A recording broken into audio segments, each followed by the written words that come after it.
呀，我啥好戏呀？我送妈妈出来放假，我要真是放地假。 বন্ধুরা আজকে হলো এই যে 3-4টা পক ধরছি আঙ্গ খেতে তো না জালা মতো বাচ্চার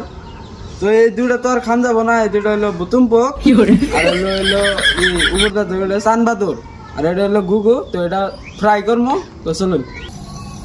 তো বন্ধুরা এই গুগুটা এই যে মানে রাইত হয়ে গেছে গা পড়তে পড়তে মানে এই যে পড়তাছি একটু দেখাও ক্যামেরাম্যান গুগুটা দেখাও बहुत मजा आ रहा है यहाँ पे। তো হইতাছে আর কি তো এটা খামু ফাইনালি বন্ধুরা এই যে আমার সেই গুগুটা রান্না হইলো তো, বন্ধুরা ধরতে পারতাছি না সেই গরম ক্যামেরাম্যান ভালো লাগে দেখা বসো বসো 要上天看西巴鲁啊，真像第二。